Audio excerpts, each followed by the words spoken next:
કેમ કે મૂડમાં આવવા માટે ચા પીવી બહુ જરૂરી છે. હવે આપણે મમ્મી લાઈટ કરો તો હા બસ એમ મમ્મી આપણા લાઈટ વાળા બેન છે.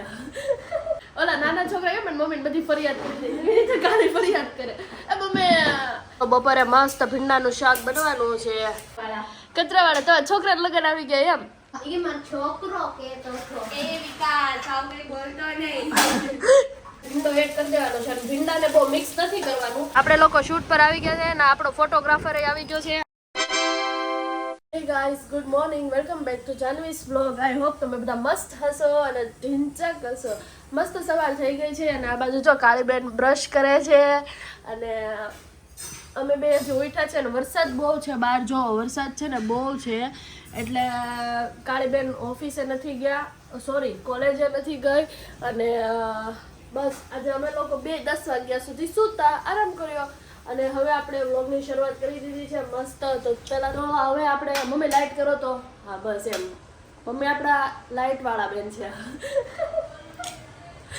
તો હવે આપણે નાસ્તો કરવાનો છે અને આ બાજુ જો મહેક કીધું હતું ને અમારા ઘરનું કૂતરું છે એટલે ગલોડિયું છે, ચા પીવે છે. મમ્મી નાની નાની વાત હું ખાલી એને કહું મસ્તી કરું ને મમ્મી એ મમ્મી. ઓલા નાના છોકરા એમ ને મમ્મીને બધી ફરિયાદ કરી દે ગાડી ફરિયાદ કરે એ મમ્મી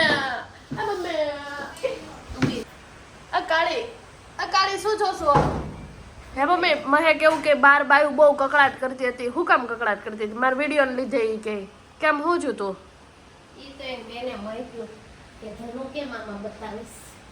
ઈ નહીં આ મહેક કે આપણે હવારમાં હુતા હતા ને ત્યારે કીધું તમે કેટલી વાર આયા કુર્તીનું નહીં એવું કહેતા હતા કે તમારા છોકરાને લગ્ન આવી ગયા. ઈ કોણ કેવા આવ્યા હતા? પડી સાંભળે પણ ઉઠે નહીં કા કોણ? વાળા કચરાવાળા તો છોકરાને લગ્ન આવી ગયા એમ. બસ તમે શું કીધું? મેં તો એવું આવ્યા કરે બહુ ઓલું ન લેવાનું ભાઈ. મહેક મને કે તારા એક વિડીયો ને લીધે હે ને બહુ એટલે બહુ કકડાટ થતો હતો. ઈ કે હવારમાં ઈ કે સાંભળતી હતી. મેં કહું મેં કાંઈ સાંભળ્યું નથી. મને કીધું કે વિકાસના બાપા વિકાસ જોતો હોય હા એ મારો છોકરો કે તો એ વિકાસ છોકરી બોલતો નહીં. જો વિકાસભાઈ આ કાળી એમ કે છે આવું કઈ બોલતો નહીં. તમારા વિડીયો જોવાના હો ભાઈ. હાલો મારી ચા પીજો, ખાઈ લઉં, બહુ ભૂખ લાગી છે. આ બાજુ આપણા ભાત ચડે છે અને આ બાજુ આપણે ભીંડી કી સબ્જી બનાવવાની છે મિત્રો.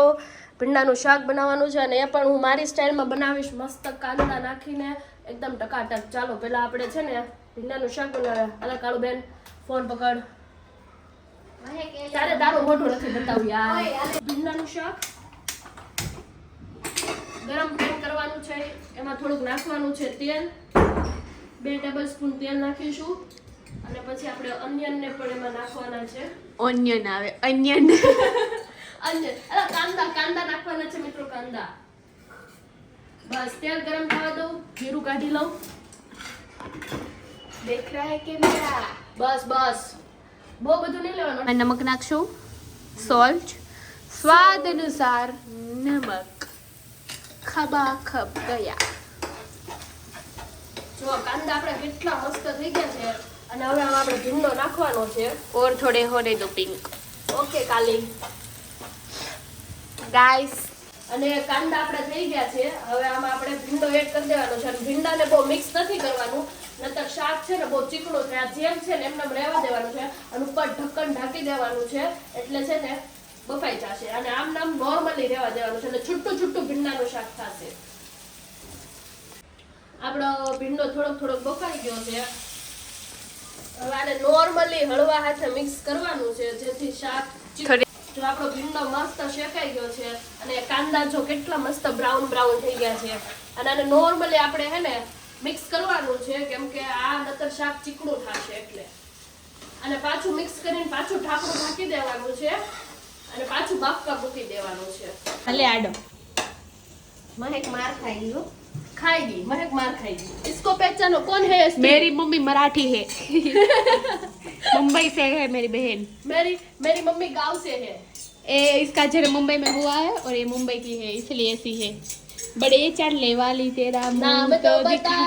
બટેકાની હે ને રોટલી શાકારી જે સંભારો બનાવીને છે બટેકાનો એવી જ રીતે ચિપ્સ બનાવવાની છે અને કે બટેકાની કાતરી હમણાં હું તમને બતાવું બનાવીને. પહેલા તો બટેકાને હે ને આવી રીતે પતલા પતલા હે ને રાઉન્ડમાં કટ કરી લેવાના છે આવી રીતે, અને પછી આને છે ને વઘાર કરવાનો છે. વઘારની બધું હું તમને બતાવું.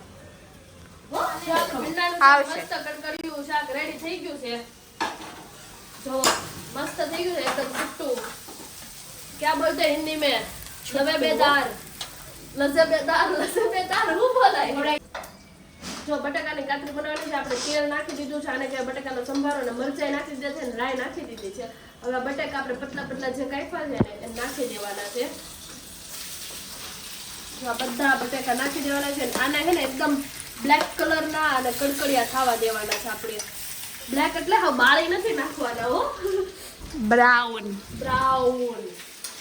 બ્રાઉન મુંડે. બટેકા તૈયાર છે, લોટી તૈયાર છે, લોટ તૈયાર છે, ગોળાવાળી તૈયાર છે. હવે રોટલી બનાવવાની છે. પછી મસ્ત ગોળ ગોળ રોટલી વણી નાખી છે. પેલા હું નાની હતી ને ત્યારે મને મારી મમ્મી રોટલી કરવાની કહેતી ને ભારતનો નકશો દોરીને આપતી, અને હવે ગોળ ગોળ રોટલી મને આવડી ગઈ છે, અને ફૂલે પણ છે મારી રોટલી મહેક કરતા તો એકદમ સારી. નોનસ્ટિકની લોટી છે ને એટલે ઓલું લોયું હોત ને તો હમણાં હે ને થઈ જાત, તો લોયા નથી. હવે હાલશે કોણ બે ફોઈલી ગાઈસ એન્ડ ભેંસ ફોઈલી. આપણે લોકો શૂટ પર આવી ગયા છે ને આપણો ફોટોગ્રાફર આવી ગયો છે. આ બાજુ આપણા ઇન્ફ્લુએન્સર આ છે, અને હું તો ખબર નહીં હું કામ છું એ જ નથી ખબર. જો આપણો વિડીયોગ્રાફર છે અને રેડી થઈને તો એમ આવ્યો છે જાણે જાનમાં જવાનું હોય.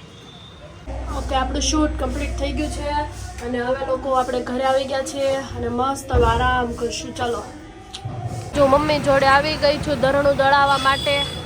ઘનશ્યામ ફ્લોર મીર. અને જો આ કયો એરિયો છે, કોને કોને ખબર છે કમેન્ટ કરજો કોણ મારી સાઈડના એરિયામાં રહે છે. આજકાલના ફેન્સી છોકરા છે જો આટલું નાનું બેગ લઈને જાય, એ ક્યાં જાય? ક્લાસી છે સ્વિમિંગમાં દૂધની બાટલી લેવા નથી ગયો ને ખોટું બોલશો. હાલ તો ગાઈસ આપણે આજે બનાવવાની છે મસ્ત કચ્છી દાબેલી. તો આપણે બધું તૈયાર કરી નાખ્યું છે. હવે આપણે પેલા દાબેલીનો મસાલો બનાવીશું. બટેકા લઈ લીધા છે અને અમે લોકો સમર્પણ કચ્છી દાબેલીનો મસાલો યુઝ કરીએ છીએ. તમે લોકો કયો યુઝ કરો કહેજો. અહીંયા આપણે કાંદા કટ કરી લીધા છે અને આ બાજુ આપણે દાડમ ફોલી લીધા છે. હવે આપણે પેલા મસાલો બનાવીએ. ચાલો, જો આપણે બટેકા મેશ કરીને નાખી દીધા છે દાબેલીમાં. એટલે સોરી, દાબેલી બનાવવા માટે આમાં તેલ નાખ્યું હતું, પછી મસાલો નાખ્યો હતો, અને પછી બટેકા નાખ્યા હતા. અને જો તમારા લોકોને ફૂલ રેસીપી જોઈએ ને તો મેં ઇન્સ્ટાગ્રામ ઉપર દાબેલીની ફૂલ રેસીપી મૂકી છે, ત્યાં જઈને વિઝિટ કરો અને દાબેલીની ફૂલ રેસીપી જોઈ જાઓ. દાબેલી બની ગઈ છે, મહેકબેન ખાવા બેસી ગયા છે. કેવી લાગી દાબેલી? મીઠું નહીં લાગતું? ચોથી દાબેલી છે અને પાછી કહી છે કે નો ભાઈ. દાબેલી તો મેં બહુ મસ્ત બનાવી છે ગાઈસ, પણ કાળી છે જેવી એને કોઈ દિવસ કદર ન થાય, કેમ કે જે માણસને રેડીમેડ ખાવાનું મળી જાય ને માણસને ગમે જ નહીં. પણ કાંઈ વાંધો નહીં, હવે આપણે દાબેલી ખાઈ લઈએ, પછી ઘરનું કામ કરીએ. અને બસ વાગી ગયા છે એમ પણ 8:30. અને આજના બ્લોગને અહીંયા જોઈન કરીએ. મળીએ નેક્સ્ટ વિડીયોમાં. બાય, જય શ્રી કૃષ્ણ, ગુડ નાઇટ.